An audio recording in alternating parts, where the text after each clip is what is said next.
right of way is important for two reasons.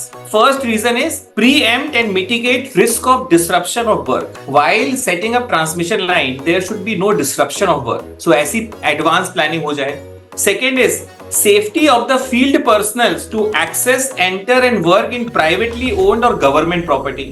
When you set up a transmission line, so grid में transmission line अगर two or more states को cover कर रही है, we call it interstate transmission line.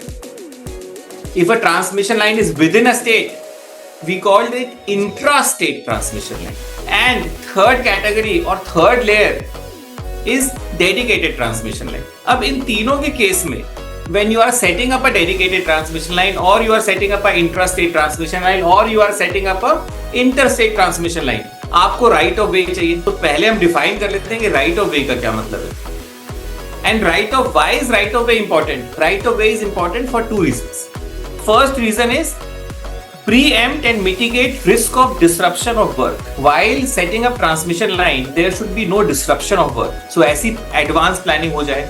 Second is safety of the field personnel to access, enter and work in privately owned or government property.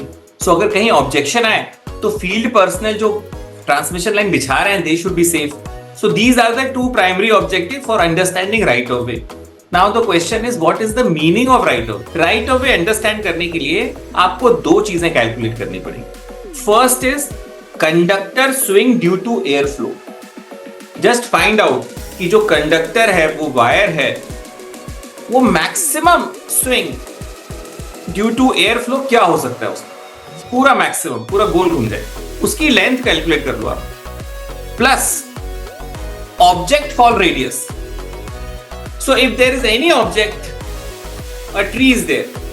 अगर वो object fall करता है, tree fall करती है, तो कितनी length होगी उसकी? When you add a conductor swing due to airflow plus object fall radius, it becomes minimum electrical clearance. और minimum electrical clearance है, उसको हम बोलते हैं right of way. उसको हम बोलते हैं transmission corridor also. उसको हम बोलते हैं मिनिमम सेफ्टी क्लियरेंस.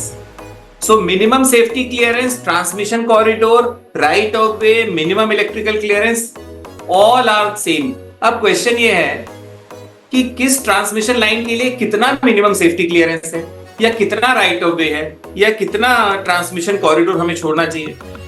उसको जानने के लिए दो रास्ते हैं. First is CEA measures relating to safety and electric supply regulation 2010. ये प्रोवाइड करता है कि वर्टिकल क्लियरेंस कितना होना चाहिए और हॉरिजॉन्टल क्लियरेंस कितना होना चाहिए. ये गाइडेंस है number 1. There is a second guidance also. So ministry of environment and forest ने एक नोटिफिकेशन निकाला है कि कितने कॉरिडोर की लेंथ होने चाहिए ट्रांसमिशन लाइन के. सो वहां से आप ले सकते हैं कि आपकी ट्रांसमिशन लाइन के लिए कितना मिनिमम इलेक्ट्रिकल क्लियरेंस या कितना ROW राइट ऑफ वे आपको क्लियर छोड़ना है. So hope I have defined what is right of way.